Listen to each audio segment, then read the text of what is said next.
The finals for the King and Queen of the Ring tournaments are set, and by no coincidence, Jade Cargill is on the show. Choice words from Gunther and from Goldberg. A women's intercontinental title match that maybe didn't end as clean as we all wanted, and so much more. Welcome to Raw Recap, a WWE and Fanatics original production.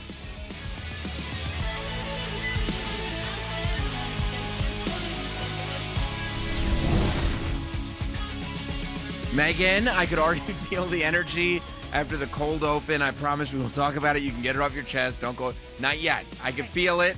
You took objection with something that I said. I did. We'll get there. Okay. I promise you we'll get there. I mean, because I first have got to talk about the way Raw went off the air. I mean, listen. Growing up for me, the King of the Ring was the best because it was just a bunch of great matches. I mean, going back to like 1993 and the King of the Ring tournament and all the qualifiers, and it was like Bret Hart versus Razor and Bam Bam and Mr. Perfect, and Mr. Perfect qualifying in this series of 3 matches against Doink the Clown, who people thought was like just kind of a gimmicky guy, but they were like amazing matches. And you end up with these classics that you otherwise wouldn't get had the brackets not worked out the way the brackets worked out. And that's what we got to main event Monday Night Raw. I don't see any other planet where Cody Rhodes versus Jey Uso would make sense as a match. Not right now. Not right now. And we got it. I love the way we got it. I love the version that we got it in. That it wasn't like one of these guys had to turn on the other one of these guys, and now this one's bad and this one's good, and we have to settle the score. And it was just like the journey that these two have been on together as brothers. Mm-hmm. The fact that when Jay needed to figure out who he was without the bloodline, Cody was there. To bring him over to Monday Night To Monday Raw. Night Raw. When Cody needed to figure out who he was without the WWE Championship, without finishing his story, they were able to win the Tag Team Championship together. Together, they brought Yeet to the world, at least to the WWE world anyway. And gave us one of the best press conference moments that we can ever remember. Yeah. In WWE history. Yeah, and we're by each other's sides as this whole journey progresses, and it brings us to this King of the Ring, right? And you get this, to me, wonderful scenario where you've got two of the most beloved good guys in the WWE. And I have said before, I believe that in the current era of professional wrestling, being a classic good guy, which is somebody who plays the good guy character but is also cheered by not only children, but men, women, and children, that gets people to buy tickets to want to see you beat the bad guy. That felt like it was something like a method of storytelling that was gone in professional wrestling. We were all too cool for it. And then comes Cody Rhodes and, quite frankly, Jey Uso as well, who have kind of recaptured the imagination of WWE fans the way WWE fans' imagination was captured, when we were all sitting there waiting for WWE superstars to come on at noon after Saturday morning cartoons, and we would root for the good guys. You have grown men wearing Yeet t-shirts in every color. And Cody coats. Exactly. And Cody full on red, white, and blue Cody jackets. You're 100% right. And they just want to see these guys succeed. And I felt like you got to see this where you wanted Jey Uso to succeed because you wanted to know that the journey's not over for him. That you didn't want to believe that we are being awakened from this dream. And in the dream world, Jey Uso is the world heavyweight champion. We wanted to stay in that reality, but at the same time, Cody is just on this road back after losing to evil John Cena at WrestleMania. And so and that's what you've got. You want to see Cody back in that spot. There's just something not right now, which is ironic to say. There's something not right about Cody not being WWE champion to me. With that, yeah. Which is crazy because Roman Reigns is the person that defined that title. And all of a sudden, you say, I want Cody to get his belt back. You don't say, I want Cody to get Roman's belt back. I want Cody to get his belt back and to define that title after Roman's run as champion is like next to impossible. So the fact that we got it, the fact that we got this match where both proved why they're in the positions that they're in. I mean, there were so many moments in that thing where like there was the moment when Jay kicks out of the Super Cody Cutter off the top rope, and then Cody kicking out of the Crossroads. Jay putting on that Crossroads, and I feel like the best thing that ever happened was Jay winning the World Heavyweight Championship with Gunther's finish, because now when Jay puts on his opponent's finish, I go, is that it? Right. Exactly. When I saw him do the Crossroads, is Jay going to win? Is Right. Jay advancing? And there, because you watch it happen, and there is this second, like, no way. But you go, if it makes sense that anybody would do this, it's Jey Uso. And similarly, in the Gunther match, when Gunther won back the World Heavyweight Championship and Gunther hit the spear. Right. You were like, Gunther using Jay's tricks. Is this where, and that's where we thought Gunther was going to win it first before he put Jay to Nighty Night Yes. land. But Cody, of course, winning after the Crossroads. Friends again, friends still. But I love that it wasn't like a let's shake hands between every move. It was once the bell rang, we're both fighting for this. That was the journey that you went on. You And know? I mean, it really was one hell of a match. I mean, Great match. And there was respect after the bell rang. 100%. And after Cody advanced. And it was a clean match. It was a match where you thought, yeah, the guy that should have won the match based on what had happened in the match. It was just classic wrestling. It was great. And I'm watching all this, right? And I'm seeing, we're seeing Cody and Jay. This is so fun. We're thinking about Cody, and it's like, well, he is on this journey to get back to the WWE Championship if he can get there. And what I feel like almost gets lost because of everything that's going on around the King of the Ring tournament is that for, 3 years now, starting at WrestleMania 38, 39, for almost 3.5 years, there's one match that's eluded us. There's one match that people have talked about. We're going to get there. We're going to get there. And that conversation heated up when Cody was the champion. We still didn't quite get there. We're getting it. Cody against Randy Orton. Cody Rhodes versus Randy Orton is going to Night of Champions. This, I mean, you talk about when Cody first came back to WWE. Oh, what kind of matches can we concoct? When he was having that trifecta of incredible classics with Seth Rollins. And we were just coming back down to earth with the idea that Cody was back in WWE.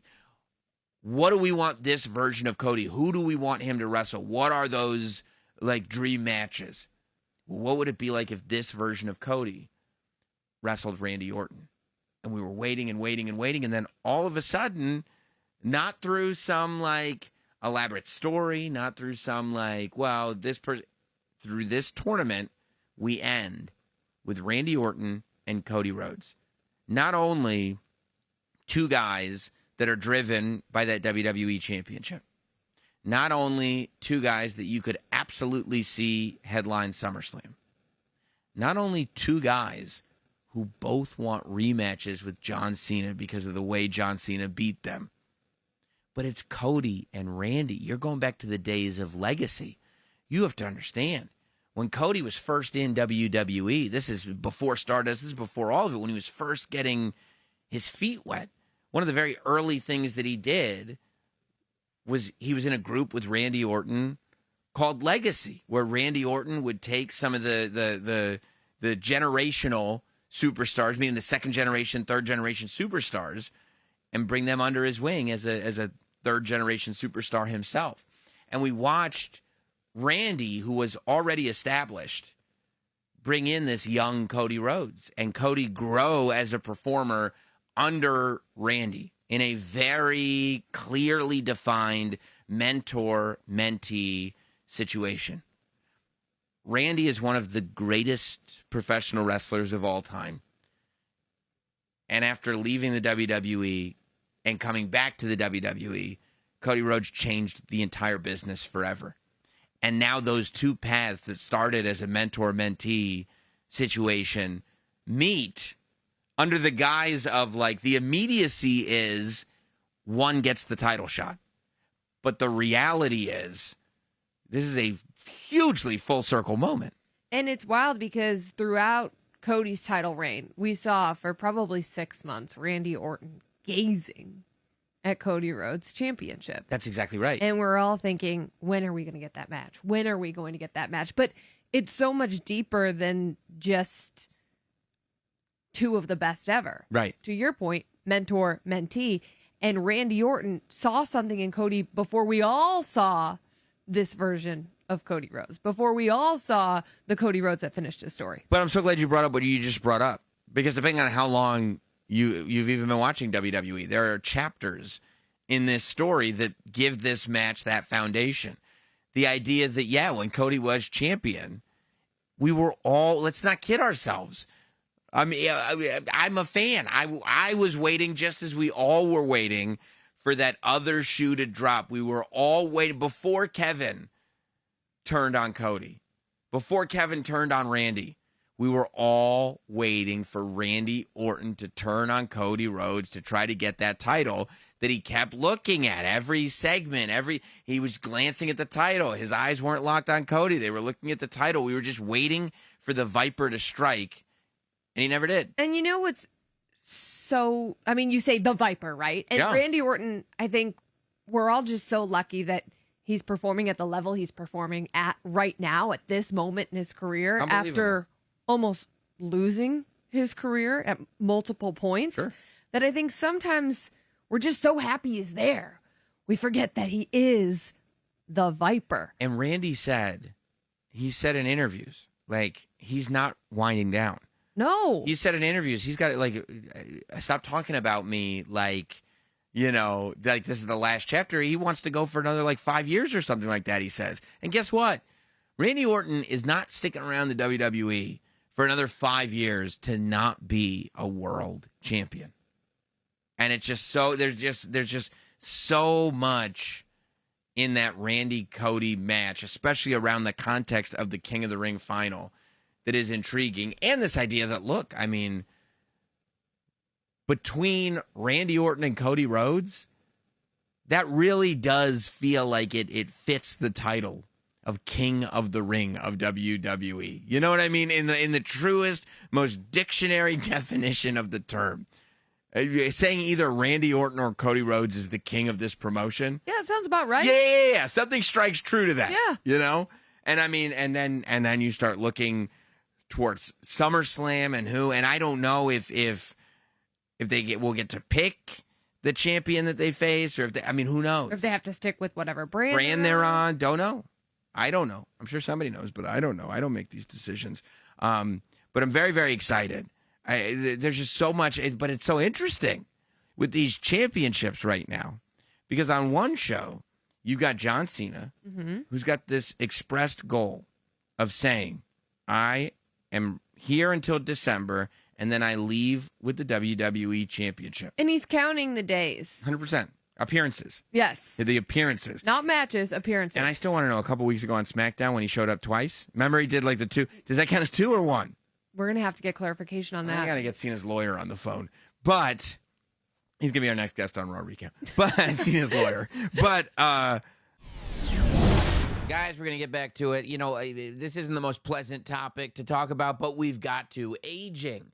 You know, part of the reason we watch wrestling is because we're holding on to our childhood, but childhood doesn't last forever. You start to realize that you're not sleeping as well anymore. You start to realize that your joints are aching. You know what I mean? You get that weird blood work back from the doctor, all those signs of the unavoidable. You're getting older. But I'm very, very excited to talk to you guys about this.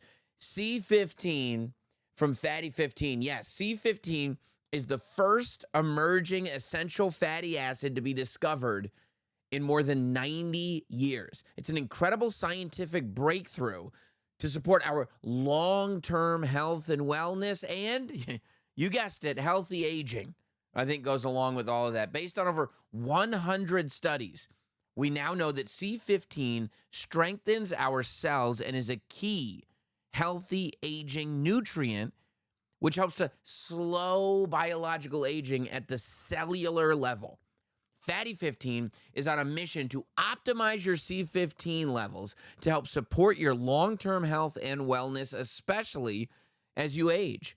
you can get an additional 15% off their 90-day subscription starter kit by going to fatty15.com/raw recap and using code raw recap at checkout. You got to check it out. That's fatty15.com/raw recap and use code raw recap at checkout.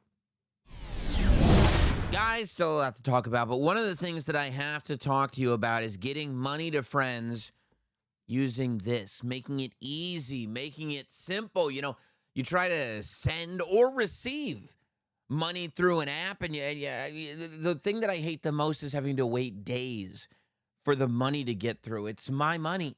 You know what I mean? Why do I have to wait days? Why, if I don't want to wait days, do I need these massive fees just to get the money that my buddy has already sent me? Wow.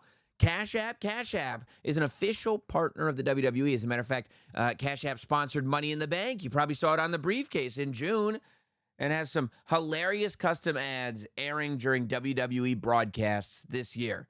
Cash App, it's a safe, easy, and fast way to receive and transfer money to family and friends. It sets up instantly. So easy to get started. You put it on your phone. You put your phone number in. Bada bing, bada boom. No bank account needed.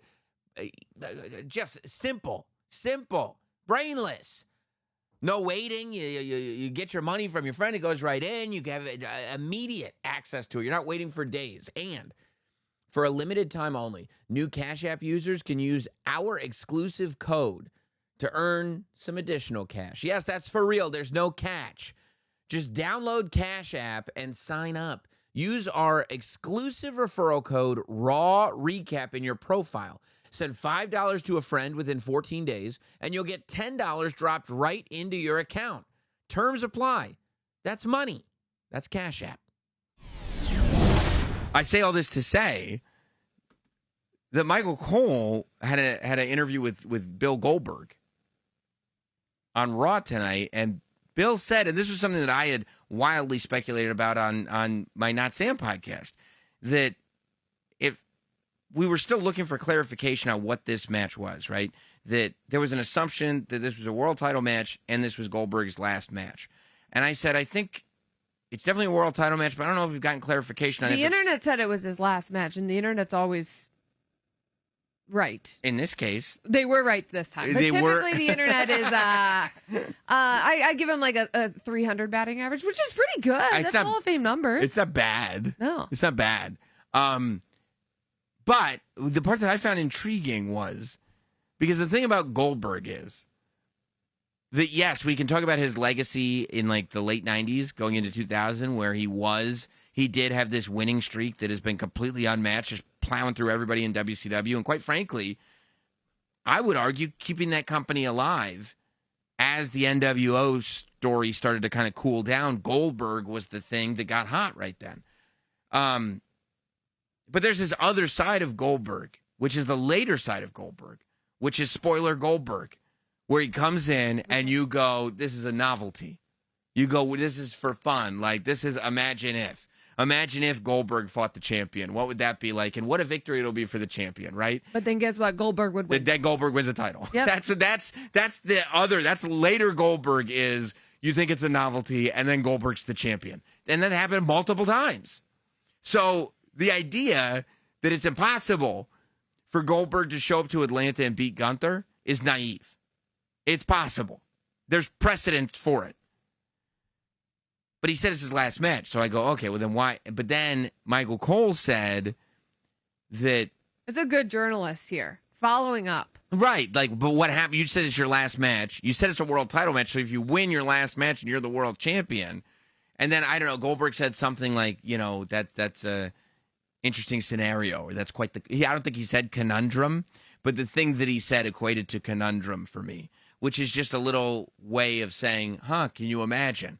And I'm sitting there going like, are we going to have any world champions by the end of the year? Everybody leaving with the title? Like, that's not how wrestling is supposed to work. No more titles? No, when it's time to go, you lose and you go home. It's not like you go out like, on your back. Right. You don't go, oh, it's my last match. I'm going to win the championship. And I'm taking this with me. Yeah, we need the championship. You guys, you can't. And I would have to talk to the WWE Championship Committee, I'm assuming there is one, and say, hey, if people are counting down the days, no more championship matches for people that may not have a lot of dances left on their card. Well, and then what's he going to do? It's like, but you said that was your last match. Is he going to be like Eddie and be like, I lied? Yeah, maybe. Maybe Goldberg lies, cheats, and steals. I don't know. It's possible.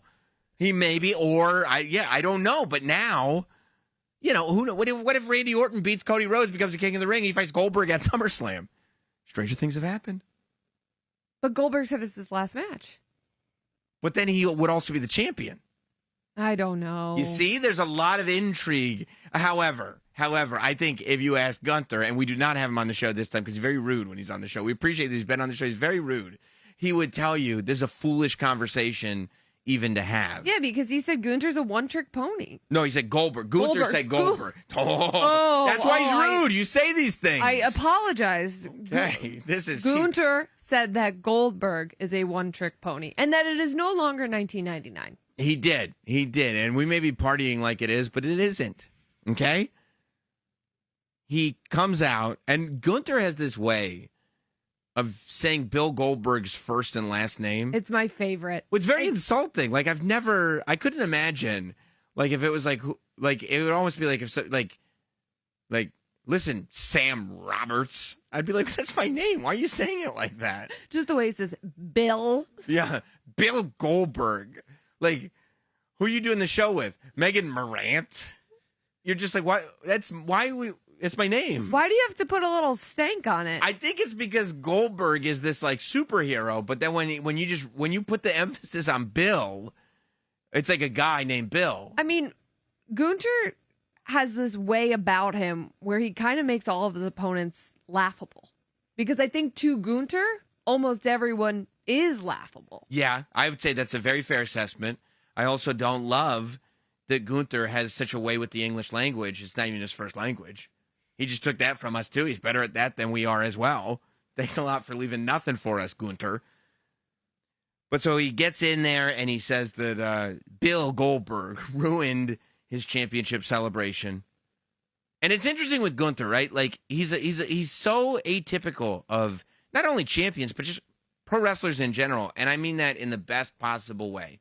Because he will sit back and assess the situation and then give you his thoughts. When Goldberg came out last week, and you had scenarios like this with Jey Uso as well and other opponents that Gunther has had.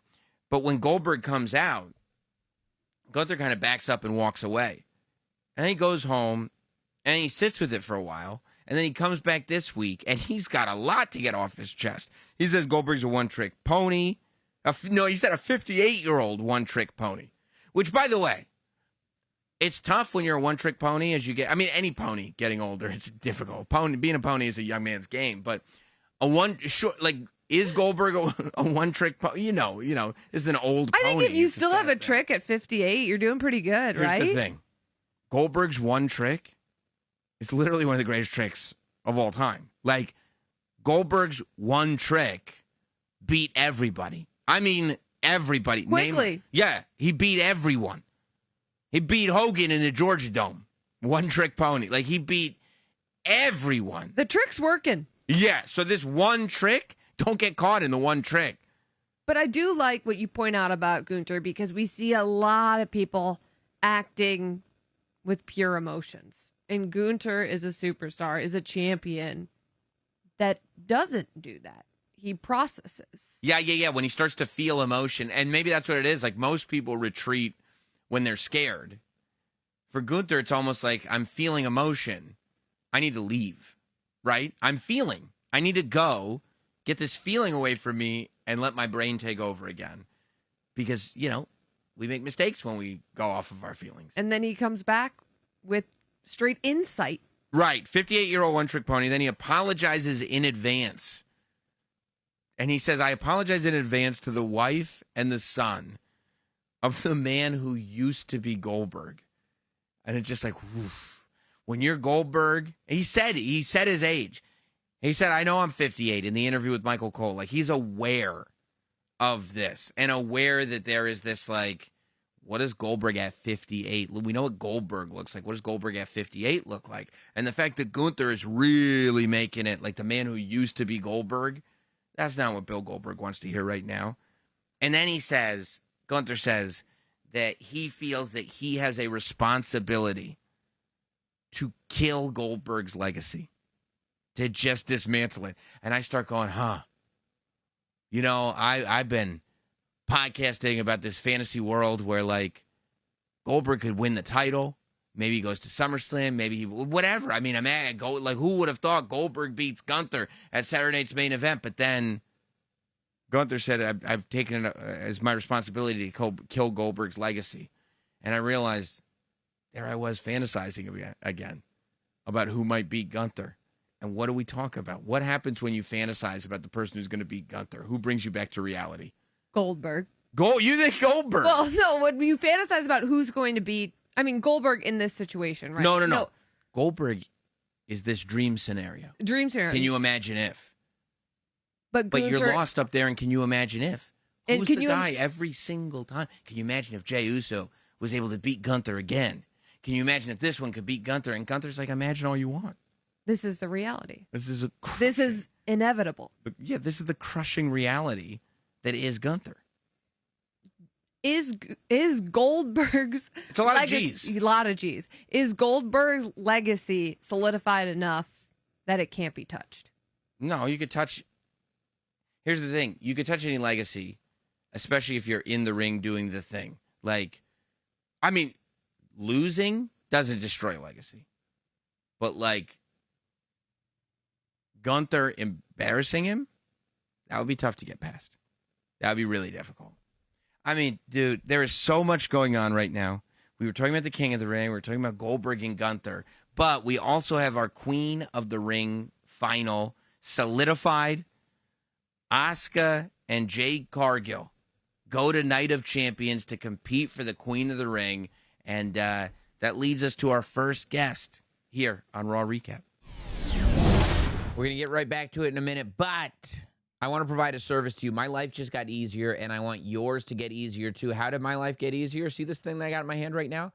It's a Ridge wallet. This is my whole wallet right here. And you might be saying to yourself, Sam, are you crazy just showing the world your wallet? What about those scanners that can get through stuff and get your code and get your card information and get your... Not with the Ridge wallet, it's not going to happen. Not only is it secure, but it is easy. It fits right in your pocket. You put your cards in here. You can get anywhere from 1 to 15 cards in this Ridge wallet. You just pull them out, bada bing, bada boom, no problem. It's got your cash strap on the back. You want to carry around some loose bills? That's no problem either.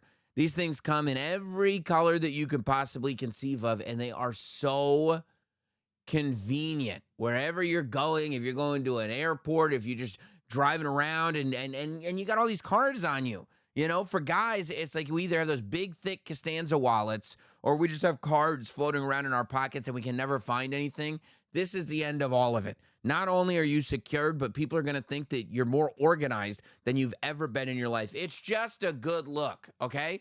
Upgrade your wallet today. You can get 10% off right now at Ridge with code RAWRECAP.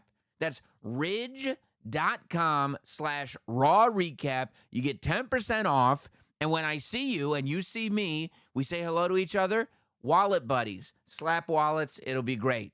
Ridge.com/raw recap. Get your 10% off and be a wallet buddy.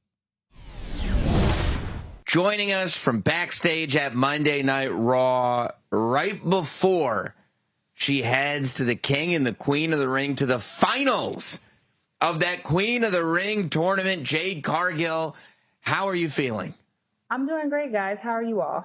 I mean, we're great. We got to, of course, just watch you qualify for the finals of this Queen of the Ring tournament. And I feel like this has been something that has been brewing now, not only since you first arrived in WWE, but literally since the moment it was announced that WWE had made this signing, that Jade Cargill was coming to WWE.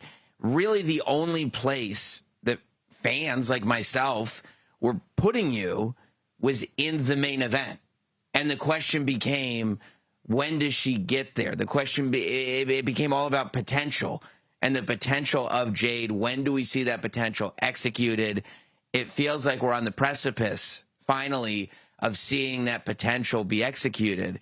How has it felt for you to be on this journey, kind of knowing that that's what we've been waiting for? It feels great. You know, I'm by myself now, right? So I'm out here. I have to kill it. Like, I have no choice. I have to go out there and deliver. I've been waiting for this moment. You know, I'm excited to be here. I'm excited to go on the ring and show everybody what I've learned at the PC and learned from my peers here at WWE. It's a long time coming. And the crazy thing is I have so much more to do. Yeah. Is it for you as a human, as an athlete, is it difficult to hear, just trust the process, you'll get there when the time is right? Or are you a person that does kind of trust that process and doesn't mind taking your time? It's a tricky game, right? Yeah. Being an athlete all my life, you know, sometimes you just have no choice. And in this industry, obviously, you have no choice. And when you have that time, that minute, that second, those 15, whatever it is, you have to go out there and deliver. I had no choice but to trust the process. But one thing I do is I do trust the process, but also I have to do my part into bringing that process into fruition. And if I just continue to go out there, deliver, the sky's the limit. It does feel like a lot of pressure for somebody like you. It feels like a lot of pressure, like the minute you step foot on. It's not like to an extent, I think there were a lot of people not really willing on the fan side to give it time. A lot of us were going, no, look at the presentation, look at what this looks like, look at what this can be. Now is the time. And for you to kind of have to, every single time that entrance hits, deliver on that level in the ring and show that, like, yes, I am that superstar that you see in front of you. That feels like a lot. Pressure makes diamonds. Yeah. I welcome it. I love it. I've dealt with pressure my entire life playing sports. You know, I'm the one that wants to hit the game winner. You know, I started my first match on national TV with Cody Rhodes. You know, I'm used to the pressure. You know, it's all about how you deliver. It's about breathing. It's about delivering. But also, again, we have a stellar locker room. You know, and everybody wants everyone to elevate and get better. And I'm not going to just show up. I'm going to show up and show out. Is there any pressure? No pressure. What pressure? What pressure? This is what I do. Is there any part of you that wonders now, okay, we are within 2 matches of being a world champion, right? For whichever type, you're within 2 matches right now, which is closer than you've ever been. But at the same time, if you go to the finals of this tournament and Asuka beats you, where do we go from there? We need to reword that. Go back. Okay. Say that again for me, please. When. I see. There is no, you're saying this is a scenario. This scenario that I've painted is not one that exists in the world of Jade Cargill. No, it's black or white. Right. It's when. But I love it. Keep going. I'm listening. I love this. Well, you said you're going to win, so that would mean that you were Queen of the Ring, and then you would have a world title opportunity. But perhaps the most dangerous woman in WWE holds the Money in the Bank briefcase, and you two have quite the history. Have you at all thought about that, or are you just focused right now on Asuka? You asked me, she's Speedy Gonzalez.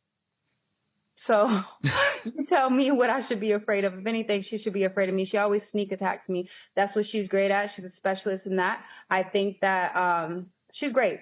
She's great at running. So should I be worried? No, I'm not worried about anything. This is what I do. I'm going to go out there and deliver. And I wish her the best. It sounds like a failed cash in to me. Unfortunately, right? I'm just saying, you gotta believe in yourself, guys. No, you're 100% right. You're on the right track. What did being in the tag team division for as long as you were and as dominant as you were, I felt like you and Bianca did a lot, not only for yourselves but also for the titles themselves. It became, I think, bigger when you guys held the Women's Tag Team Championship. What did that, being a part of that team, which hadn't really done before on that level, like being a regular part of a team, especially with somebody like Bianca Belair as a performer, what did that do for you? It was great. You know, we both came together. We thought it would be great for the division to elevate the tag team titles and bring that light, that aura to those titles, and we did exactly that. It's sad the way things went about, but while we were in it, I thought that we had fun. We delivered. We were two powerhouses out there showing up and shining, and now we're on to the next. I want to go back to your first appearance in WWE at that Royal Rumble when your name flashed across the screen and it got the reaction that it got. I would imagine for somebody in the position that you're in, that's kind of this sort of make or break moment to start things, right? Like people say they care. Do they care? How did it feel the first time you stepped foot into a WWE arena on a stage that big and then got in the ring and listened to what people were anticipating? I don't get nervous. I was nervous though. I was very nervous because I didn't know how the crowd would react. You know, I was training for a while, you know, so I didn't know the response. I was more nervous about, okay, will I get a response? Is it going to be a good response? You know, is it going to be perceived as a healthy response? So that was more so what I was living through in real time. Like I came out and I was like, okay, all right. Wow. That's what I was feeling. I don't get nervous, but that I had got nervous about. I was breathing. Everybody was like, it's okay. You got it. And again, like, I'm going to keep on putting over these phenomenal women. You know, I'm in there with phenomenal women and I had nothing to worry about. Well, I mean, there was quite the reaction when you appeared at the Royal Rumble. Every time that you make your entrance, and we talked earlier in this interview about those expectations, was it ever difficult for you at all being received by the women's locker room? You know, you came in with so much fanfare and hype, and everybody was talking about how Jade Cargill signed with WWE. You know, they just want to make sure I was hungry, you know, and I was here to elevate the locker room and to put the work in, right? You know, you want someone that's a part of the locker room that is hungry, that is willing to go out there and do what it takes to become a champion and climb that ladder. You know, it was very welcoming, very warm. But obviously they don't know me. Only person I knew prior, sadly, was Naomi to coming here. But the reception was great. Everybody was very warm, welcoming. But again, anybody that comes to any locker room, you just want to make sure that they're going to do right for the locker room and elevate the division. And that's all. That's all they wanted to see. And you talked about how you've been putting the work in for years and how you've been training down in the PC. Who is one person down in Orlando at the Performance Center that really helped elevate Jade Cargill to put you in this position where you're now one win away from becoming Queen of the Ring? Let's say Terry Taylor. I would say Regal as well. Those are more so the unspoken voices that always check in with me, make sure I'm good. And they're very cut dry, as in if it's something that they see that they don't like, they're very much like, no, just throw that away. We're moving on, because they want the best for me, right? And because, like you said, I have so much pressure on my back, somebody else can go out there and make a mistake and they're like, oh, okay, it's fine. Like that person, they're fine. If I go out there and I make that mistake, it's like, oh no, I told you, even though I've executed this move about 5 times. It's that one time. And it's just that perception, because they know that I have such pressure on my back. They want the best for me. So if they see something that's not going to be perceived as a positive notion, they're cutting it right then and there. And I appreciate them for that. Yeah. And because I think that you know what the intention is, right? That you can, I think that's when you can trust the intention of what it is, that people understand what it is that you're going for, then you realize we have the same goal here. So even if this is tough to hear, I love it though. I love that. You know, me being an athlete, I'll rather you tell me what it is rather than what it's not, or baby me. You know, like tell me what it is. I'm here to get better. I'm here to be a legend. I'm not here to blend in. I'm here to stand out. You know, I'm here to make a name for myself. I said that from day one, and I'm going to continue to do that. And they know that, and they want this vision to come to fruition.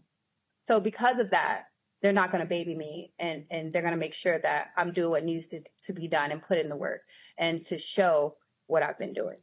And I mean, you talk about like opportunity to show what you're doing. You have Asuka in the finals of this tournament, and Asuka is somebody. Listen.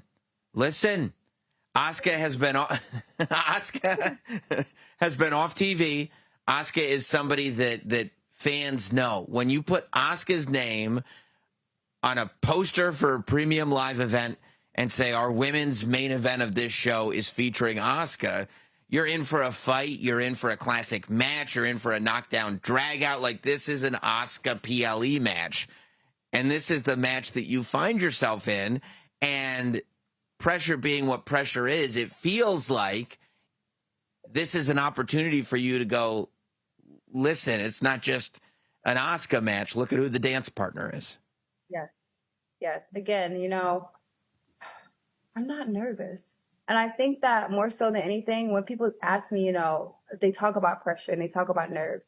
I'm like, no, don't bring that to me. Don't put that on me, because I'm fine. I got this. I can breathe. I got this. Asuka is phenomenal. She's a veteran. She can go. She's had WrestleMania matches upon WrestleMania matches. She's one of the best female wrestlers in our locker room. She's proved herself, and I'm thankful to even be in the ring with her and to show people what I'm about to go out there and do. So I'm going to go out there and deliver. I'm going to put on a hell of a match with Asuka. And I'm going to come out on top. I've always felt that, like, for a superstar to be a superstar, to be truly like one of these larger than life action figures to come into reality like you are, that you look, it's one thing to see the sort of the presentation and the wardrobe and the body and the everything, but it's always, for me, looking in a performer's eyes. The minute I see doubt in the eyes, I'm like, I'm out. I'm done. Like, if this person doesn't believe it, I don't believe it. But I feel like from the very beginning, even before you got to WWE, that was one of those things that made Jade Cargill was that I don't know that I've ever seen in your face, especially as you're coming to the ring, an ounce of doubt, an ounce of like, oh, all this just for me. It's just like all these moments you have the ability to go, no, this is exactly where I belong. Is that something that you've always had? Have you always had that level of confidence? Or was there a moment where it goes, yeah, this is who I am, and not only do I belong in this world is actually mine? No, I haven't always had it, but I had a very loving family that supported me, that told me, you're destined to do great things in this life. And with care and support that I have, that's something that was instilled in me growing up. And that's something that became a mantra. And it's something that nobody can take from me. It's only one you. It's only one you. You have one life. You need to go out there and take life by the horns and deliver. No one should, and no one can tell you who you are. And so I'm going to go out there and I'm going to represent regardless of how people feel about me, because at the end of the day, only person that has to sit here in this body and deal with this is me. Nobody else. Nobody's going to tell me what I'm going to do, what I'm going to believe, and where I'm going to be in 5 years but me. I'm going to be the playmaker. I am in control of my destiny regardless of anybody else. So doubt is just a word. It's a word that I don't believe in. If it enters my mind, like I said, I take it off. I'm like, get it out. That's just something I don't believe in. I believe so much in what I do, and because I put in the work and I put in the time, I believe in it. I put in the work. So there's nothing that anybody can say that makes me feel like I'm shook. Yeah. Well, listen, I can't wait for Night of Champions, because I feel like this is the moment where we find out if this is the moment. Does that make sense? Yeah. This is when we find out, is this just another, no, it's not yet, but trust the process, or is this the moment? To me, it's the tournament, it's the crown, it's the fact that, the next stop is SummerSlam in New Jersey in a stadium full of people, but ultimately it has the potential to be this culmination of the journey that has been Jade Cargill, at least this chapter, right, of Jade Cargill. Because there's no finality to this, but it is sort of, this is where we've been going. Let's see if we're getting to where we've been going. So I'm excited, and I appreciate you making some time for us tonight, Jade. Yeah, good luck, Jade. You know what's so crazy? Sorry to prolong this. No, please do. Because we're everywhere so much, I haven't had time to really sit here and to digest everything that you just said. You know, I didn't think like that. I'm like, all right, I have a match on Saturday, a very important PLE, Queen of the Ring. That's amazing, you know? But I didn't think of what comes after that when I win. You know, I'm not thinking of all that. You know, I'm kind of just trying to make it to the next day, you know, like live in the moment. And right now you're putting things in, I got goosebumps. You're putting things in perspective for me. And I feel like, wow, wow, it's the summer of Jade. And that fires me up. And I'm just so excited. And I'm happy to have the fans along for this ride and to see me grow and develop in this industry. I'm very thankful for them because who am I without my fans? But you guys, oh my gosh, I'm getting goosebumps because I didn't think of that. So thank you for allowing me to slow down right now and put these things in perspective and to be grateful of the position I'm in because a lot of people don't get this position. And yeah, like, yeah. I'm going to deliver and go out there and do my thing. So thanks. Whoa. Yes. Whoa, I got goosebumps. You've earned those goosebumps, Jade. You've earned those goosebumps. Thank you. Yeah, no, thank you. Woo. Woo. All right, I'm back. Thank you. That was awesome. Thank you so much. Thank you so much. We made Jade Cargill feel goosebumps. I mean, what an accomplishment. I mean, I felt goosebumps the first time I ever saw Jade Cargill on my screen at the Royal Rumble. And she felt goosebumps the first time she was on Raw Recap. So it's equal. It's equal. Just a bunch of superstars talking about superstar stuff. That's all that is. That's great. Listen, it's going to be great. I can't wait. It's hard not to root for Jade Cargill. It is. Listening to that conversation. But, I mean, I've been there since the beginning of Asuka in the WWE. Nobody's ready for Asuka. You know, you can't forget, not only is it like Asuka, but it's newly returned Asuka. And once she's out there, it's like, I mean, who's better than Asuka? No one. It's just the best. Just the best. I was, it was a very interesting night for Roxanne Perez, who Roxanne did lose her qualifying match against Jade Cargill. But, you know, I always like, you got to diversify, right? So if you don't want to walk out with an L, diversify. You know, go over here, go over there. You know, maybe this one doesn't work out, but this one over here will You work can't out. lose them all. Right. Exactly. I mean, you could. But if you're good, you'll find a dub somewhere. That's right. And I feel like that's the mission Roxanne Perez has been on. Well, because lately. it was a little tough for Roxanne. She loses the Queen of the Ring qualifier, and she didn't really get recognition from Dirty Dom either. Nah, bro. In but the that's not being clubhouse. cool, So that's dude. that might be another L. She was searching for a dub. That's right. That's 100% right. I mean, Dom gave her like a good luck. Yeah, bro, but that's cool. It's Dom, you know? I mean, if Dom said but good he luck to is- me in any way, I'd be like, thanks, man. I'd be he is, psyched. don't you think Roxanne would have wanted a little more emotion? Like, Wow. he's gorgeous, I don't right? know. I don't speak for Roxanne Okay. Perez. I don't know. But Anyway, she was it searching sounds for a like you're dub. speaking for yourself a little bit. But she walks in to the building with Finn Balor. She's in the Judgment Day clubhouse. It feels like, people say what they want, Finn Balor bringing people together a little bit. Feels like Finn Balor is there supporting people. Liv Morgan, of course, gone with her injury, unfortunately.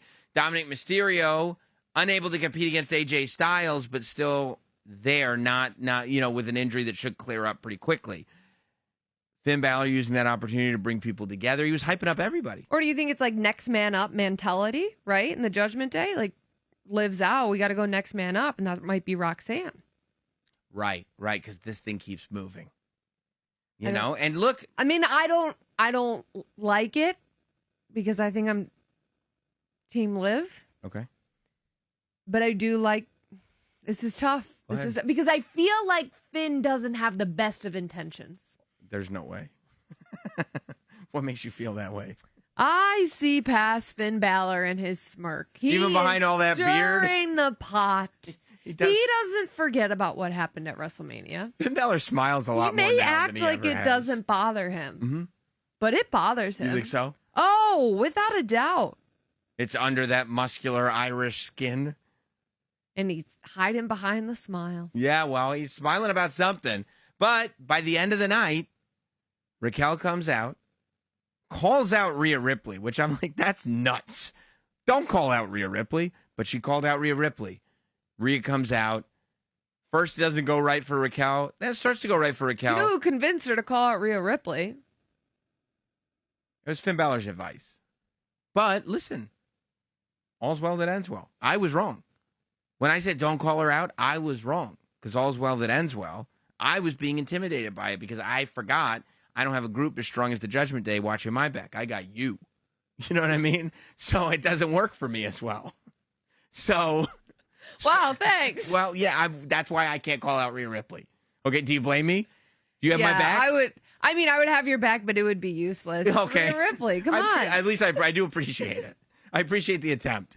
But Raquel starts to gain a little control, loses control again, and then who's out to help Raquel? But Roxanne Perez, even after losing the qualifier, she's back in, causes enough distraction that they snap Rhea Ripley through a Slim Jim table. Snap! And look, dubs for the Judgment Day tonight. Dubs for Roxanne Perez. Yep. And I tell you, you say what you want about Dominic Mysterio. There were quite a few. Yeah, I mean, listen, how often do you see Rhea Ripley flat on her back, snap through a table? Seldom. Yes. Seldom. Never. But it happened thanks to the unity of the Judgment Day. And you're over here talking wise about Dominic Mysterio. But you were there. You saw it this weekend, New York City, Fanatics Fest. We saw more than one little tiny Dominic Mysterio. We saw more than one kid. I saw several. Come out to the Dominic Mysterio entrance music. And I saw you turn into a little kid every time the music hit. I got so thinking excited that it was going to be the one and only Dirty Dom. And then it wasn't, but then I started to get happy again because I go, there is a future for this country. Look at these smart little kids. Look at that. I had no faith in any of them. The next generation is in great hands. Dominic Mysterio is their mentor. Absolutely. Absolutely. We got to go to Fanatics Fest this weekend, Friday, Saturday, and Sunday. What a blast. It was the two of us along with Kathy Kelly. We were judging every superstar entrance that came through as part of Fanatics games. And I mean, listen, when in life are there we are. First of all, look at you. This was right after a Stone Cold entrance, actually. Yeah, it was. Somebody was crushing Stone Cold's Rio Broken Skull IPA. And they said, does anybody want the rest of this beer? And I said, me. Okay, that wasn't, yeah, and I didn't think that was the most professional thing. I said, I'll have it. And so then I was sipping on the beer and eating Smart Pop. Yeah, you were eating popcorn and drinking beer. I said, what are you at the ballpark? Yeah, you told me I was trash. I said you were trash. Yeah. You look like you're in like you look like you're watching a White Sox game. I said I looked like I was a good American. Well, I looked relatable. Drinking a beer, eating some popcorn. You do look like a good American. You looked a little highbrow over there with your Travis Scott shoes on. With my jaw agape. It's a good angle of you. I can't believe what's happened here. Look, there were a lot of great moments for me. The idea that Tom Brady said, "Hey Sam, what do you think of my entrance?" When will I ever get to rate Tom Brady on my former colleague, Tom Brady? Yeah, well, now you're in a superior position. There's a power dynamic. Yeah. We're in charge. We're the judges. It is pretty wild that the celebrities that participated in the WWE entrance and how into it they all got. I mean, when I talk about going all in the superstar entrance, I think about James Harden. Oh, my God. Harden was incredible, dressed up as Hulk Hogan. And he leaned into every single boo. And James Harden is a heel in the NBA. Right. And so he said, I'm going to go out and do what I do best. Right. Already, by the way, an all-time meme guy. And now then to go and do something, now he had full Hogan regalia. He had a red bandana on. He had the whole yellow shirt, red pants. It was really spectacular. But I've got to say, there were WWE superstars that were also doing this entrance. Of course, we also got, this was the Triple H water spit competition that we got to judge. That was a lot of fun. But we had WWE superstars that were there as a part of this thing. And most of them did their own entrance. And because of it, they did very, very well. But there was one WWE superstar that went so far out of the norm of what their entrance is, I didn't know what was going on in front of me. We're sitting there. at that judge's table, and John Cena's music starts playing, and when he starts running down the aisle, the first thing I'm thinking is, oh, cool, he's doing his running entrance again. And when he doesn't stop, when I realize he's not stopping, and a man the size of John Cena jumps over the table and into my arms, I mean, it might as well have been a Mack truck. I was hoping I wasn't going to get flattened by this thing. And then when I realize, okay, I'm not flattened, I didn't fall out of my chair, I'm okay. And I realize I'm in a deep, warm embrace with the Never Seen 17. I go, what planet am I on? Only at Fanatics Fest. What planet am I on? I mean, if you're watching this on YouTube, you could see the video. You could see. I go, I can't believe this is happening. It's literally the greatest hug I've ever felt. I mean, you talk about walking down an aisle. The moment you see Cena running towards and then you, the table fell over. That has to be up. This might be the year. 2025 might be the year of Sam Roberts. How does it get better? You have The Rock saying he listens to your show. I didn't even think about it. You have John Cena running down the ramp. And if you're watching Instagram, to give you a hug. And by the way, Triple H gave me a knife the other day for opening cards. This is the life I'm living right now. Wow, I thought I was doing well having a kid in 2025, but I think you one up me. I don't think anybody remembers that you had a kid.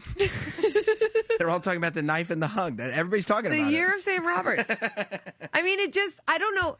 Every week I go, how is Sam going to top this one? And you continue to do it. I figured it out. I know how I'm going to top this Is the one. phone okay? No, there's scuffs all over it, but they're my John Cena scuffs, so I don't mind it.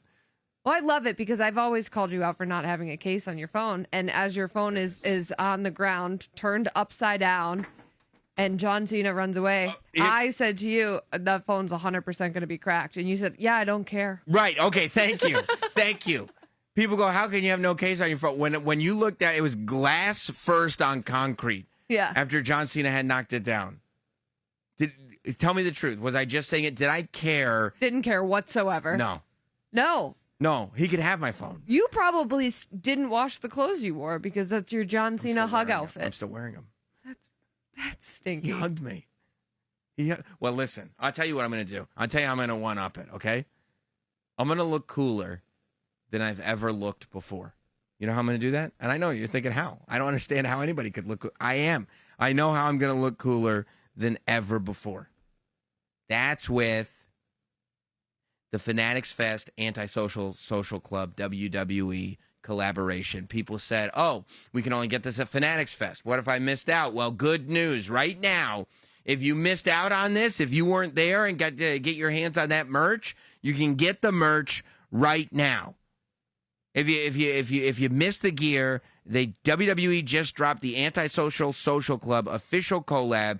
You can check it out now. Get some of the limited edition items. They're not going to last at WWE Shop. You can get it on the Fanatics app. You can get it all over the place. So if you missed it and you want to live vicariously through the gear that I'm going to be getting to remind me of the time John Cena gave me a big hug, get the gear. It's really, really cool. Okay. I told you. It's interesting how you left out one crucial moment during our superstar entrances that we were judging. How you were just flat out disrespectful to the GOAT, Becky Lynch. Oh, I think he meant Tom Brady. Every other superstar that did their own entrance, you gave a 10 to. Becky comes out, phenomenal performance, looking better than ever. She has this awesome orange jacket on. She looked it wasn't beyond an orange jacket competition. Cool. Did her entrance. Everybody's on their feet. And you and Kathy Kelly have so much disrespect that you give her a 9? She came Every other superstar that did their own entrance got a 10.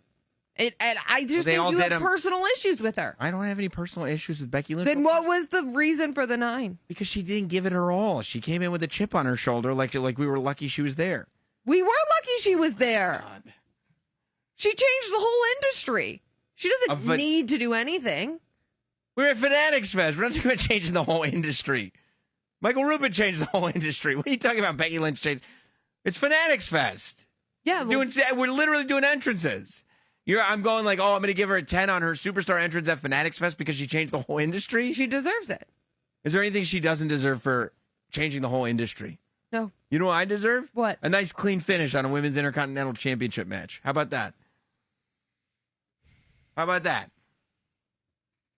I mean, if Lyra had to get herself involved for no reason. Wow. It wasn't even about Lyra tonight. It was about Becky and Bayley, and here comes the Wangs.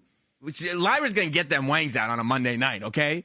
Check the calendar. Lyra is obsessed with making this about her. Becky's been done with Lyra. Becky was done with Lyra long ago. Lyra's the foundation. She interfered with Becky's Money in the Bank qualifying match, inserted herself back into the story, and Becky's won the Intercontinental Championship from Lyra, and Lyra just can't get over it, and she's got to interfere again when Becky is trying to be a fighting champion and defend her title against Bayley. You don't think she coaxed her into hitting her, so she lost by DQ or won by DQ? I don't know why Lyra had to insert herself into... You don't think Becky looked kind of happy about the result? No, I think Becky. Well, I mean, she should be happy about the result because she still won the She still has her championship. So why wouldn't she be happy? She's going home as the champion. I don't know. Wouldn't you be happy if you're going home as the champion? Look at Becky going home with the gold to her hot husband. Good for her. Right. No. Shout out to Seth. No, I was just thinking about integrity. That's all. It's about winning. Oh, okay. It's about winning. Okay. What about winging? You know what I'm saying? Get them Wangs out. I just don't understand why she was there. Okay, well, it's Monday night. We get them Wangs out. Well, and Corey Graves is going on, oh, Bayley, oh, she goes down to NXT and she helps everyone. What about Becky? Becky went down to NXT. She was the NXT champion. She was NBXT. And who was she helping when she was down there? Lyra. Lyra beat Becky down in NXT. And then what does Lyra do? She turns on Becky and she has to make it all about herself again. So I don't blame Becky for not going down. I don't. What show are you watching? Lyra? Becky turned on Lyra. I don't know. I don't know. I think it's the other way around because actually Lyra always looked up to Becky. And then all of a sudden now she's getting in her way. I mean, isn't that very Becky Hogan that like Bayley goes down to NXT and like just quietly helps everybody and Becky goes down to NXT and takes the championship? I mean, she needed to show the women what it looks like to be a rightful champion. Right. So you needed to teach them. Becky going down, Bayley goes down and just goes to the Performance Center. We don't even know she's down there. Becky goes down and she becomes the champion and she's like, I'm the one helping. She had to show everyone how it's done. By taking the title for herself. Yeah, and then she had a great match with Lyra, and then Lyra went on her reign, and Lyra had nice show of respect. And Becky's great match with Lyra had nothing to do with Lyra. It was just... I mean, back then, that was when Lyra still respected Becky, and now Lyra just is running out and interfering in matches. Who would have thought? Let it go. Oh, I didn't even think about it like that. Well, we got a big... Lyra is obsessed with Becky Lynch. You think so? Yeah. I wonder why. What reason could she possibly have to be upset with Becky Lynch? She's obsessed, not upset. Obsessed. Oh. Obsessed with Becky Lynch. I mean, I can't relate. About being obsessed with Becky Lynch? I mean... You don't know anything about that. No, not one thing. It's not at all uncomfortable for everyone around you. Megan does the show like this, like when we're not doing the show. It's weird. There's probably footage of it. It's not healthy. You got a problem. I'll save this for therapy. Okay, good. Listen, don't bring it here because we're going to meet again before next Monday. We have a big recap show coming after Night of Champions, which is this Saturday. Oh, I okay. can't wait. I want to talk about this card a little bit because we've already talked about, of course, because like low key, like just listen to these 4 matches. This card is nuts. CM Punk versus John Cena. Cody Rhodes versus Randy Orton. Asuka versus Jade Cargill. Jacob Fatu versus Solo Sikoa. I don't know if we're... And you're just sitting there like, what?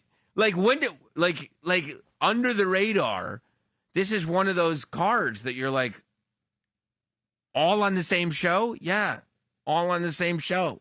It's nuts. And all with unbelievable stories attached to it. All with unbelievable stories. So we talked about the King of the Ring finals and the Queen of the Ring finals, obviously. But I mean, I cannot wait for this Jacob Fatu Solo Sikoa thing. Now tell me this. maybe biggest match for Jacob Fatu thus far. Solo Sikoa. We have seen so many different sides. You know how I feel about Jacob Fatu. Mm-hmm. I love you, Jacob Fatu. We've seen so many sides of Solo Sikoa. We've seen swaggy. We've seen a little weaselly. We've seen enforcer. Mm-hmm. We've seen, and when they were on SmackDown together, and Jacob said, if you want this, you're going to have to fight me for it. You know how I get down. And they were just looking at each other. And Solo was making his decision because Solo was trying to bring Jacob back into the fold. But Solo went for the spike. Mm-hmm. And Jacob caught it. Which version of Solo Sikoa do we see at Night of Champions? It can't be swaggy Solo. No. It can't be swaggy, all gas, no brains, Solo. He got him. Because if he shows up like that tonight Yeah. of Champions, there's no way that he stands a chance against Jacob Fatu. I mean, Solo. I think we might need to see a little bit of enforcer Solo back in the Sikoa. day, Solo Sikoa, the same Solo Sikoa that put 16 spikes into John Cena. I think that's the Solo Sikoa that's I mean, we Gonna saw take care of business. That's right. We saw signs of that Solo Sikoa in his match with Roman Reigns at the beginning of the year at the Netflix premiere. And while Solo Sikoa didn't beat Roman Reigns because no, he beats the Tribal Chief, he gave a challenge to Roman Reigns. And I think you're right. I think you need to go back to that strong silent type, that mean Solo Sikoa. I think Solo needs to remind people that before there was this unpredictable force known as Jacob Fatu, Solo was that force, you know? And I'm anxious to see if that's what we see. But then, I mean, this CM Punk versus John Cena, if there was ever a time to recap SmackDown, ending SmackDown with John Cena cutting that pipe bomb promo in, I mean, not only was it just a cool moment and a great promo, but one of the more poetic moments that I've seen in quite some time in WWE, with all the different elements, the table, R-Truth being involved, everything, the words that John was using, just being so clearly paralleled to that pipe bomb promo that CM Punk cut in 2011. It's just interesting because we're all talking about, and you know what? We probably should have brought it up when we were talking about the King of the Ring, because we were all talking about this one wants to face John Cena or this one. The fact is, CM Punk is getting that title shot before anybody is in the King of the Ring. And as much as Randy Orton versus Goldberg could be your match, it could be Cody or Randy versus CM Punk at SummerSlam.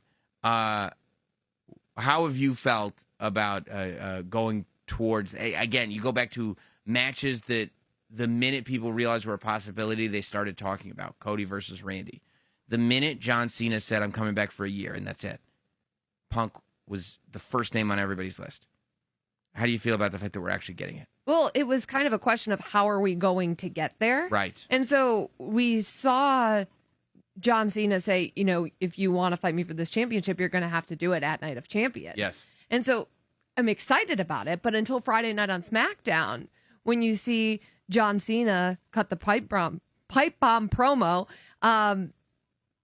I have to be honest, before that happened, I said, you know, it's going to be a great match, but I need a little bit Like, what more. is it? What is it? And that made it better than I could have ever imagined it to be. Right. And then there was the hug at Fanatics Fest. You know, when John Cena gave me a hug? Oh, I thought we were going to talk about the moment when John Cena did his entrance and Seth Rollins came out with the Money in the Bank briefcase. Oh, yeah, and yeah, then yeah, that was CM that too. Punk Okay, entered through the yeah. crowd, and then we had the stare down. Oh, Did yeah. you forget about that? I did. I was thinking about the hug again. It's so wild because I feel like just a couple days ago you were like, I'm out on Cena, he's ruining wrestling. I don't And think now I said all of a that. sudden you're like, he cuts this unbelievable promo and then hugs you 2 days later. And I'm pretty sure I didn't say that. I mean, okay. That might have been somebody else. Oh, it might have been Peter Rosenberg.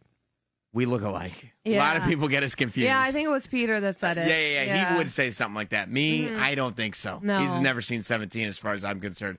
I can't wait for it. It is a fantasy card, and we're gonna not only see it, but you and I will be here Let's do it. to recap the whole thing on Saturday before we meet again to recap next week's Monday Night Raw, which comes on at an earlier time, 6 p.m.